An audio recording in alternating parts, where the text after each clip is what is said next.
Read by Dale Grothman. If he took the high road, and also the low road, he'd be in the same place afore himself. Nothing but the best, by Alan Cogan. Charles Meade stood on top of Hobson's Hill and stared at the town below, as though trying to imprint a permanent impression of the view on his memory. He paid particular attention to a wood and corrugated iron construction at the bottom of the hill by the railroad tracks, which bore a sign, Finley's Lumber Company. Well concealed in the bushes behind him, and humming mutely, were 4 black metal boxes, forming a small square.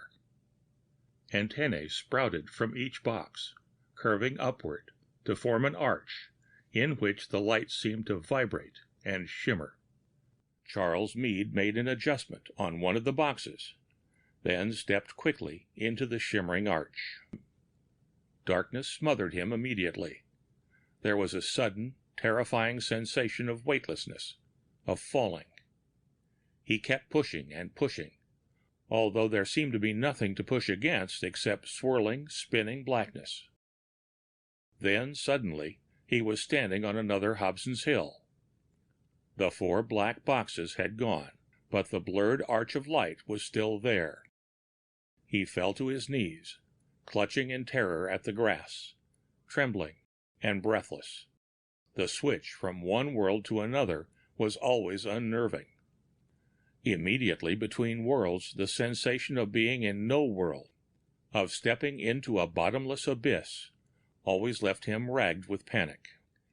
He had not made the trip many times before, but he doubted if he would ever get used to it.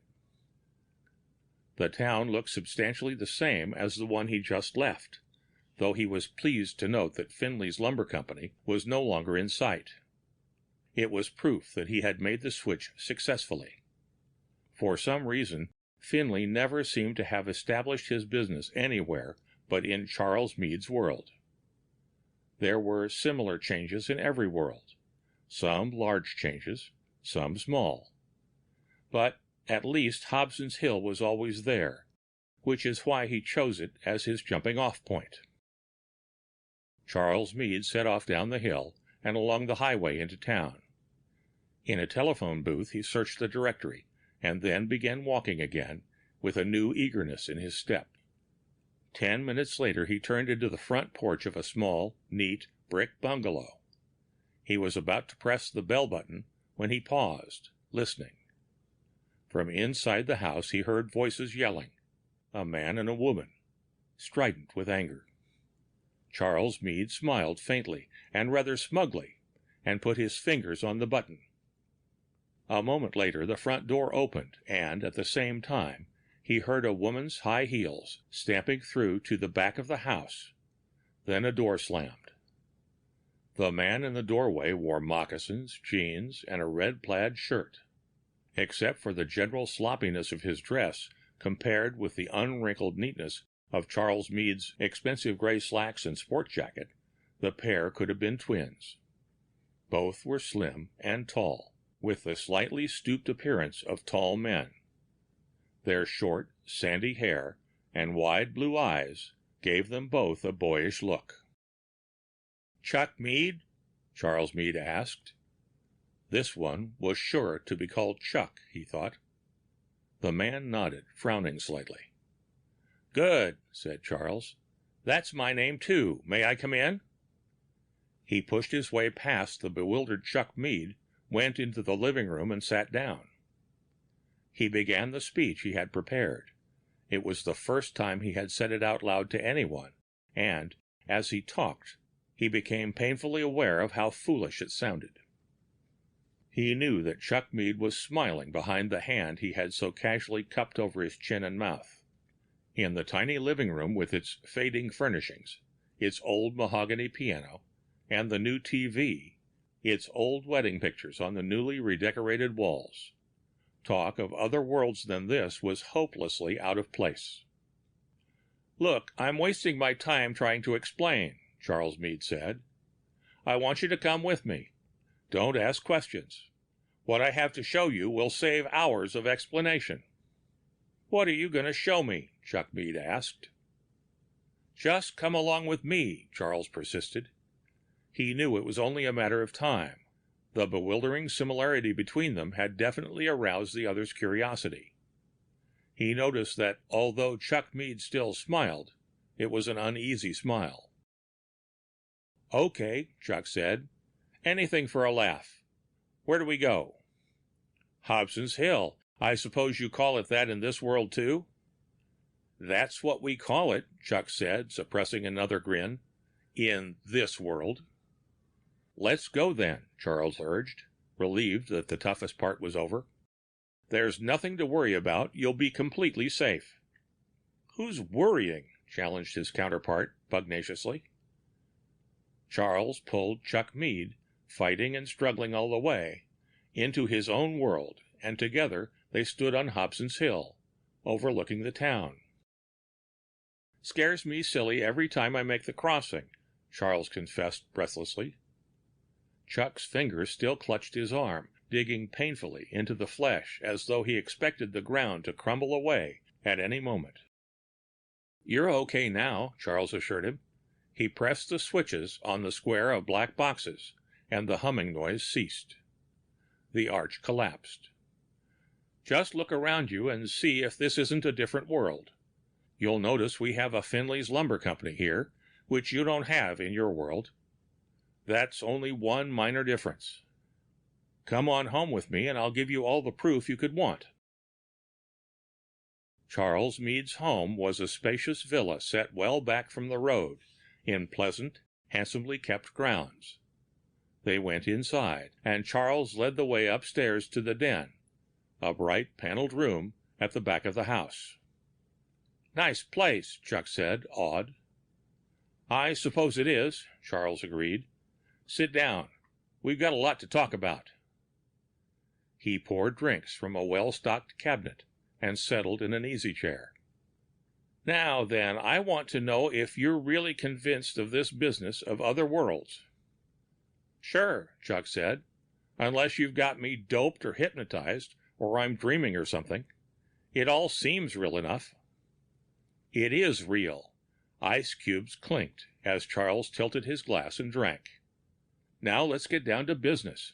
Just listen to what I have to say, and don't interrupt. I want you to think for a moment about those times in your life when you had to make a decision or choose between two alternative courses of action, which would have affected your whole life. Have you ever wondered, when you made your choice, what would have happened if you'd chosen the other alternative? For instance, if you arrived at a situation where two jobs were available and you chose one, wouldn't you sometimes wonder how things would have been if you had chosen the other job?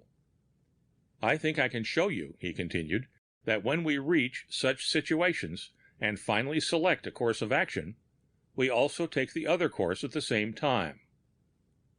I'm going to try to prove to you that an alternative world somehow comes into existence in which you live your other life.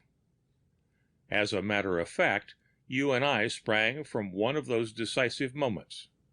I'm pretty sure I know which one, too. He cut short his guest's protest with a quick wave of his hand. You really can't argue with me about it.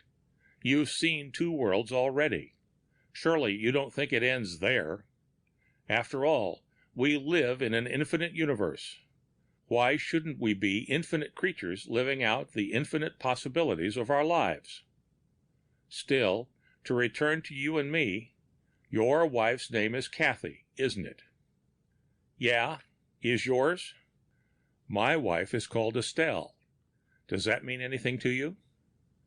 Chuck put down his drink and straightened suddenly. You mean Estelle Defoe? That's right. If you want to make sure we're talking about the same girl, go look out the window. Chuck stood up and leaned over the sill. Outside, surrounded by close-trimmed green lawn, was a swimming pool. Beside the pool, a shapely blonde was stretched out, face down on a red towel, like some bright, beautiful calendar girl. She wore the bottom half of a green-striped bikini. The top half lay on the grass beside her.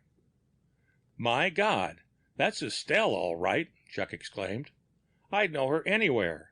Still got that terrific figure, too. I suppose she is hard to forget after how long? Just over 7 years, isn't it? Isn't that how long you've been married? How do you know? Can't you guess? Remember 7 or 8 years ago how you tortured yourself choosing between two girls, Estelle or Kathy? Remember how hard it was to arrive at a decision? It wasn't too difficult. I chose Kathy. I know, Charles said, smiling. I was left with Estelle. Or perhaps it was the other way around. Don't you see? I am you and you are me. If there's any difference between us, it's only what the last 7 years have done to us. It was one of those decisions I spoke of, when one of us followed one path, leaving the other to explore the other path. That's crazy. I happen to know Estelle married a major in the army years ago and went out west to live. In your world, maybe, Charles said, but the one in this world married me. Chuck looked enviously out the window. Lucky you. He made a gesture that took in the room, the girl, the magnificent house, the beautiful garden. Did Estelle make you rich, too? Not the way you seem to be figuring. Her father gave me a job in his electronics business, and I did some profitable research for him. Now I'm a partner in the firm. We have a big plant on the other side of town. As a matter of fact, it was while I was in the lab out there that I stumbled on these alternative worlds. By sheer accident, I crossed into another world and almost scared myself to death. By the way, he went on, what happened to you after you married Kathy? I often wondered what it would have been like being married to her. It's all right, I guess, Chuck said. We got married and bought a house. A couple of years ago, I went into business on my own. Hi-fi and TV repairs. Business isn't too bad. He flashed another look at the golden girl sunning herself by the pool. Estelle hasn't changed much in all these years, he said nostalgically. She's still as beautiful as ever. Then he banged his glass down hard on the windowsill. You must be trying to put something over on me. What's the gag? There's no gag, Charles assured him. Besides, there's more to come. Like what? I mentioned earlier about this being an infinite universe. There must be more than just the world you live in and the world I live in. Think it over. Millions of everybody making decisions all the time, following one path and discarding another. There must be millions of worlds, an infinite number of them. Chuck drained his glass and went back to the cabinet to help himself. It's not just theory, Charles insisted. I know there's more than just our two worlds. I've seen a couple of them. I could take you to them. And every time anyone makes a decision, new ones spring into existence. Do you follow me? I guess so, Chuck said. As much as anyone can follow a thing like that. I'm still not finished. Hold it, Charles cut in abruptly.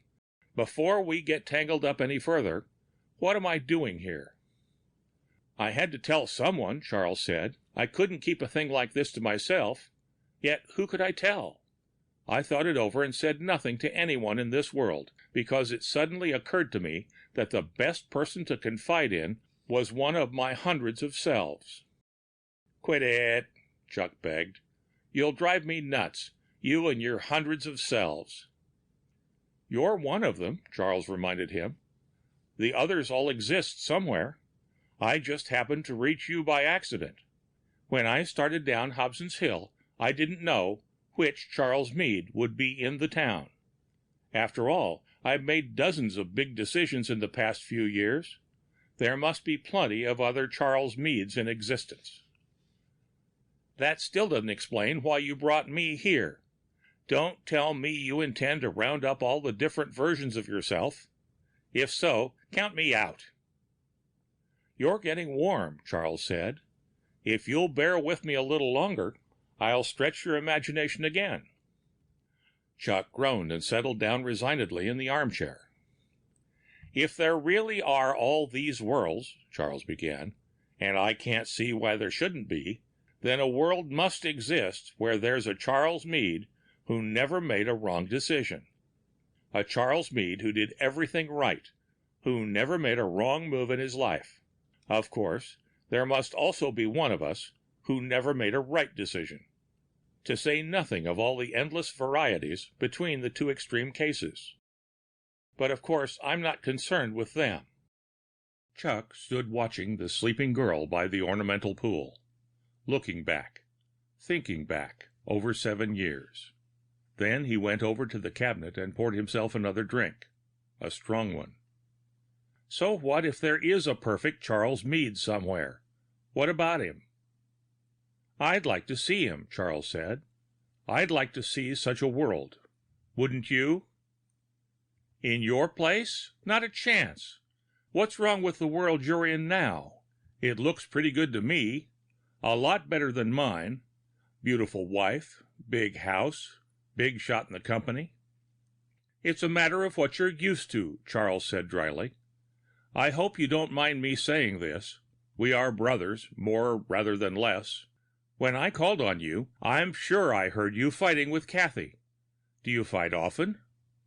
I guess we do, Charles said, from time to time. Estelle and I fight all the time. I still regret marrying her, even though I got rich because of it. Anyway, we don't get along. We don't even try to manage. There were plenty of times when I regret not marrying Kathy. She seems to me to be a nice, homey, comfortable sort of kid. I hope you're not suggesting we trade places, Chuck said. Of course not. I told you, I'm searching for the perfect world. Charles Meade's Utopia. He raised his glass in a mock toast. Want to come along? Chuck Meade was silent, looking out of the window onto the lawn. The girl by the pool stirred briefly in her sunny slumber. Weren't you ever happy with Estelle? He asked. Charles shrugged. I suppose I was at first, but we soon grew tired of each other. I was tied up with business, and Estelle wanted a good time. That's funny, Chuck said wistfully. But when Kathy and I started to drift apart, I began to have Estelle on my mind all the time. I used to imagine how much better things would have been if I'd married her instead. I guess we both made a poor choice. Probably the perfect Charles Meade didn't choose either girl. If I failed with Kathy and you failed with Estelle, I wouldn't be surprised if the Charles Meade who, got away didn't fail in some other world. Kathy and Estelle were a couple of nice kids. Maybe it wasn't their fault entirely. Maybe it was the fault of Charles and Chuck Meade. Possibly, said Charles a little warily, but that sort of argument gets us nowhere. You still can't disprove that there is a perfect Charles Meade somewhere. I doubt if he's perfect, Chuck said. Making the correct decisions all the time doesn't necessarily make him perfect. Besides, even if you did meet him, it wouldn't alter you in any way. You'd be the same person you are now. I'd still like to find him. I'll bet you wouldn't know him if you saw him, and you might waste a whole lifetime looking. Then, if you did find him, what makes you think he'd want to hang around? At least, if he did kick me out, I'd know he'd made the absolutely correct decision, Charles said, smiling. Well, don't count me in on your search. If you take my advice, you'll smash your invention, or whatever it is, and stay in your own world. There's nothing to be gained by exploring the paths you might have followed. What's to be gained by not going? That's up to you. You can stay and make the best of your own world. You're a fine one to talk. Are you going back to your own life, to Kathy, even though you don't get along with her? Nodding empathetically, Chuck said, Of course. Your utopia is as removed from me as heaven or hell. The important thing is not the hundreds of lives you could have led, or all the possibilities that occurred in your lifetime. The thing that counts is what you do with the one lifetime that's given to you. You're not happy with Estelle, so you blame Estelle, thinking you'd be happier with Kathy, or someone else. I felt the same way about Kathy and thought I'd be happier with Estelle. Now that you've given us both the opportunity to see ourselves ruining both lives, we can see that it's possibly us at fault. If you want to find the perfect Charles Meade, you have to find him inside yourself, not in some untouchable world. You should have been a minister, Charles told him. You preach a good sermon. Chuck's boyish face reddened suddenly. It still goes anyway. Perhaps I've spent more time than you lately wondering why my marriage is breaking up. Maybe I have the answer now. So you're going back to the little woman, filled with love and kisses and a heart full of hope. Forget it, Chuck said. Forget I said anything at all. Don't worry about it. No hard feelings. You're perfectly free to do or say what you like. He suddenly smiled, and then began to laugh aloud. What's funny? Chuck asked. Plenty, said Charles. I just realized we both made decisions a few minutes ago. We both chose between two alternatives. You decided to go home to Kathy instead of going with me. I decided to go on with my quest instead of going back to Estelle. What about it? Remember what I told you? Every time you choose one of two alternative courses of action, another world comes into existence in which you follow the other course of action. Don't you see what that means? Charles Meade said goodbye to Chuck as they stood on top of Hobson's Hill. Then, when Chuck had vanished, he switched off his equipment and set about camouflaging the black boxes in the bushes. It was too late in the day to make a second attempt at crossing into another world, and he decided to wait until tomorrow. When a man is seeking perfection, he told himself, it paid to be patient and cautious, and not to rush headlong into things. Presently, when he was satisfied with his work of concealing the apparatus, he set off down the hill. Chuck Meade came through the harrowing experience of crossing worlds and stood once more on the top of Hobson's Hill in his own world. He glanced all around him nervously, reassuring himself that he was in his own world again. Then he took a crumpled cigarette from his shirt pocket and inhaled hungrily, while he waited for his heart to stop its frantic hammering.